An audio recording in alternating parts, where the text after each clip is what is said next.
Polres Tanggamus berhasil mengungkap sejumlah kasus kejahatan sepanjang tahun 2024. Dari periode Januari hingga Februari 2024, tercatat ada 20 kasus berbagai tindak kriminal yang diungkap.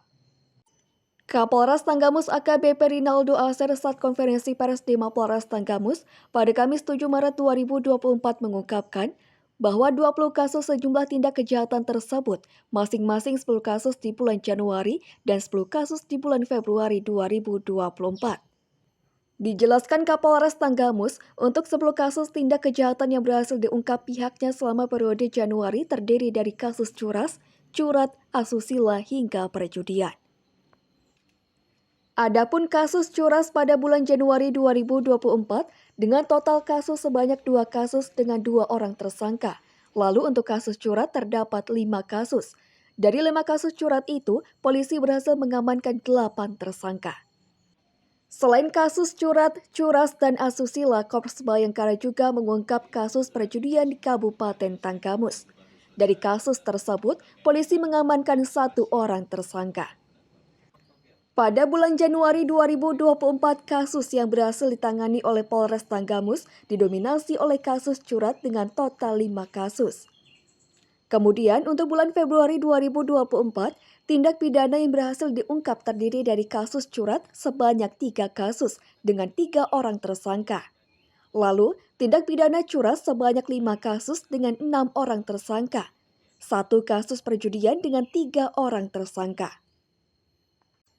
Dari 20 kasus tindak pidana yang berhasil diungkap itu, Kapolres mengatakan, sejumlah barang bukti turut diamankan dari tangan tersangka, mulai dari mobil, 13 jerigen, kartu remi, sejumlah uang tunai, handphone, kendaraan sepeda motor, dan senjata tajam.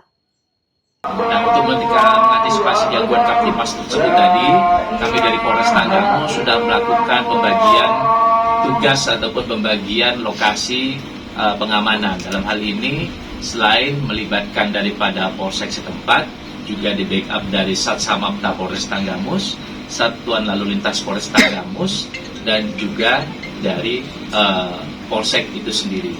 Antara lain berkaitan dengan mengantisipasi curat, tentunya kita menghimbau dan mengaktifkan kembali aktivitas masyarakat seperti contohnya siskambling, ya, karena tanpa peran aktif masyarakat, tentunya Polres Wilayah Tanggamus akan memiliki kemampuan terbatas.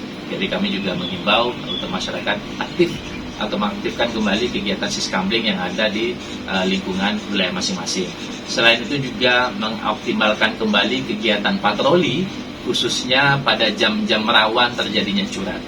Ya, berdasarkan dari laporan polisi atau kejadian sudah terjadi di 2 bulan ini, kita menganalisa bahwa waktu terjadinya curat itu antara jam berapa sampai jam berapa, dan di jam-jam kerawan tersebutlah kita melaksanakan patroli. Dari Tanggamus, Andre dan Rio, Saburai TV melaporkan.